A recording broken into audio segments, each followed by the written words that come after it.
വിശുദ്ധ ലയോളയുടെ ജീവചരിത്രത്തിൽ ഒരു ഭാഗമുണ്ട്.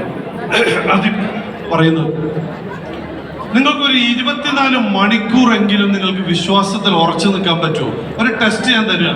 നാളെ ഉച്ചയ്ക്ക് 12:30 മണി വരെയുള്ള സമയം 24 അവർ ചലഞ്ച് പാലായിലെ യൂത്തിന്റെ ഏറ്റെടുക്കാൻ പോവുക.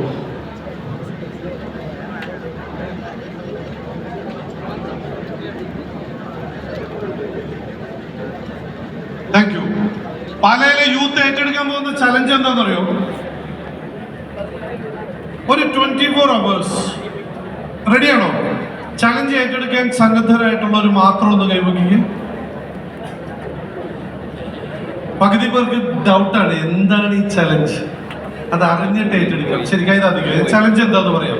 24 മണിക്കൂർ സമയം വിചാരം കൊണ്ടോ വാക്കുകൊണ്ടോ പ്രവൃത്തി കൊണ്ടോ ഉപേക്ഷ കൊണ്ടോ ഞാൻ ദൈവത്തെ തള്ളി പറയില്ല. പറ്റൂലേ? 24 മണിക്കൂർ. ഒന്ന് കൈവയ്ക്കുക. ഇനി ആരൊക്കെയുണ്ട് ഈ ചലഞ്ച് ഏറ്റെടുക്കാനുള്ള? സത്യം പറയാനുള്ള ചലഞ്ച് ഏറ്റെടുത്താൽ ചലഞ്ച് ഏറ്റെടുക്കണം. 24 അവേഴ്സേ ഉള്ളൂ. Very good. പാലയിലെ മുഴുവൻ ജനങ്ങളും കൈമാറ്റത് ഞാൻ കണ്ടോട്ടെ. മുഴുവൻ ജനങ്ങളും ചലഞ്ച് ഏറ്റെടുത്തിരിക്കുകയാണ്. അപ്പൊ അച്ഛാ, ഇതിന്റെ ഒരു വലിയ റിസൾട്ട് ഉണ്ടാവും ഈ 24 മണിക്കൂർ ചലഞ്ചിൽ. മക്കളെ കൈതാത്തിക്കോ. വിശുദ്ധ ലയോള എന്താ പറയുന്നതെന്ന് വെച്ചാൽ, 24 മണിക്കൂർ നിങ്ങൾക്കത് ഹോൾഡ് ചെയ്യാൻ പറ്റിയാൽ പിശാചിന് നിങ്ങളുടെ അടുത്തേക്ക് പിന്നെ വരാൻ പറ്റും. നിങ്ങൾ ഏതെങ്കിലും ഒന്ന് തെറ്റിപ്പോയാൽ അടുത്ത 24 അവറിലേക്ക് ചലഞ്ച് ചെയ്യുക. വിശുദ്ധനാകാനും വിശുദ്ധയാകാനും ഒക്കെയുള്ള ഒരു എളുപ്പ വഴിയാണ്. ഞാൻ എൻ്റെ ജീവിതകാലം മുഴുവൻ വിശുദ്ധി പാലിക്കും എന്ന് തീരുമാനിക്കുന്നതിന് മുമ്പ് 24 മണിക്കൂർ മാത്രം 24 മണിക്കൂർ ഉള്ള ചലഞ്ച് ആദ്യം ഏറ്റെടുക്കുക. അത് കഴിയുമ്പോൾ സംഭവിക്കാൻ പോണത് എന്തെന്നറിയോ? ലോകത്തെ ഞെട്ടിച്ചുകൊണ്ട് ഒരു 100 വർഷങ്ങൾ കഴിഞ്ഞിട്ട് അന്നത്തെ മാർപ്പാപ്പ ഒരു പ്രഖ്യാപനം നടത്തും. എൽറോയ് യുവജന സംഗമത്തിൽ പങ്കെടുത്ത 10,000 യുവതി യുവാക്കളെ ഇതാ കത്തോലിക്ക സഭ വിശുദ്ധ ഗണത്തിലേക്ക് ഉയർത്തുന്നു. കൈയടിക്ക് ശക്തി പോലെ.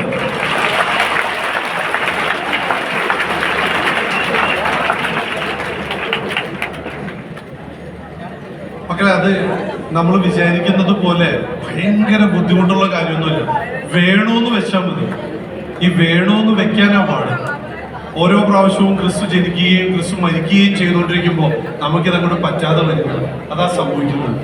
നമ്മൾ ഈ ക്രിസ്മസ് രാത്രിയെ പറ്റി മാത്രം ഒന്ന് ചിന്തിച്ചുകൊണ്ട് നമുക്കൊന്ന് വൈൻഡപ്പ് ചെയ്യാം. ക്രിസ്മസ് രാത്രിക്ക് ഒരു പ്രത്യേകതയുണ്ട്. ഡിസംബർ 24-ാം തീയതി രാത്രി നമ്മൾ എന്താ പറയുന്നത്? രാത്രി ഇരുട്ടാണ്, തണുപ്പാണ്. പുൽക്കൂട്ടിൽ എന്താ ഉള്ളത്? സുഗന്ധമാണോ ദുർഗന്ധമാണോ? എന്ത് സുഗന്ധമല്ല, ദുർഗന്ധം. ക്രിസ്തു ജനിച്ച കാലിത്തൊഴുത്തിൽ പശുക്കളൊക്കെ ഉണ്ടായിരുന്നു ഇല്ലേ? അവിടെ ദുർഗന്ധമായിരുന്നു, അവിടെ ഇരുട്ടായിരുന്നു, തണുപ്പായിരുന്നു. ഇനി എല്ലാവരും ഒന്ന് കണ്ണടച്ച് നമ്മുടെ ഹാർട്ടിന്റെ മുകളിലേക്ക് ഒന്ന് കൈവച്ച്. സഭാ പണ്ഡിതന്മാർ നമ്മളെ പഠിപ്പിക്കുന്നത് എന്താന്ന് വെച്ചാൽ, നമ്മുടെ ഹൃദയത്തിന്റെ അവസ്ഥയും ഇതൊക്കെ തന്നെയായിരിക്കാം. പാപം മൂലമുള്ള ഇരുട്ടായിരിക്കും. ആത്മാവ് തണുത്തുറഞ്ഞു പോയിട്ടുള്ള ഒരു കോൾഡ് സ്റ്റേറ്റിലായിരിക്കും. നമ്മുടെ തന്നെ ആവർത്തിക്കപ്പെടുന്ന പാപങ്ങൾ കൊണ്ട് നമുക്കുള്ളതൊരു വളരെ ദുർഗന്ധമായ ഒരു ഹൃദയമായിരിക്കും. പക്ഷെ ഈ ഒരു സാഹചര്യത്തിൽ പോലും നമ്മൾ നമ്മുടെ ഹൃദയം ഒന്ന് തുറന്നു കൊടുത്താൽ, ഉണ്ണീശോയ്ക്ക് ജനിക്കുവാൻ വേണ്ടിയിട്ടുള്ള ഒരു പുൽക്കൂടായിട്ട് നമ്മുടെ ഹൃദയം ഒന്ന് തുറന്നു കൊടുക്കാൻ നമ്മളൊന്ന് അനുവദിച്ചാൽ മതി. അന്നത്തെ ആ കാലിത്തൊഴുത്തിലേക്ക് ഔസപിതാവും മാതാവും ഉണ്ണീശോയും കടന്നു ചെല്ലുമ്പോൾ അവർക്ക് മുന്നിൽ സത്രങ്ങൾ അടച്ച നിഷേധികളെ പോലെ ആവാതെ, കന്നുകാലികളാണെങ്കിലും വഴി മാറിക്കൊടുത്ത് ആ അമ്മയ്ക്കും മകനും അവിടെ ജനിക്കുവാനുള്ള ഒരു വലിയ അവസരം കൊടുത്ത ആ കന്നുകാലികൾക്കുള്ള ബോധ്യമെങ്കിലും നമുക്കുണ്ടാവട്ടെ. അതിനു വേണ്ടിയായിരിക്കണം നമ്മൾ പ്രാർത്ഥിക്കുന്നത്. നമ്മൾ ദാഹത്തോട് പ്രാർത്ഥിക്കണം. എൻ്റെ ദൈവം, എൻ്റെ ഹൃദയത്തിൽ ഈ ക്രിസ്മസ് ദിനത്തിൽ നീ ജനിക്കണം. നിന്നെ കൊല്ലപ്പെടാതെ, നിന്നെ ആരാലും കൊണ്ട് നിന്റെ ജീവന് കോട്ടം തട്ടാതെ നിന്നെ കാത്തു പരിപാലിക്കാൻ ഞാൻ ശ്രമിക്കുമെന്ന പൂർണ്ണ ബോധ്യവും നമുക്കുണ്ടാവും. ആമേൻ. നിങ്ങൾ കണ്ണുകൾ തുറന്നോളൂ.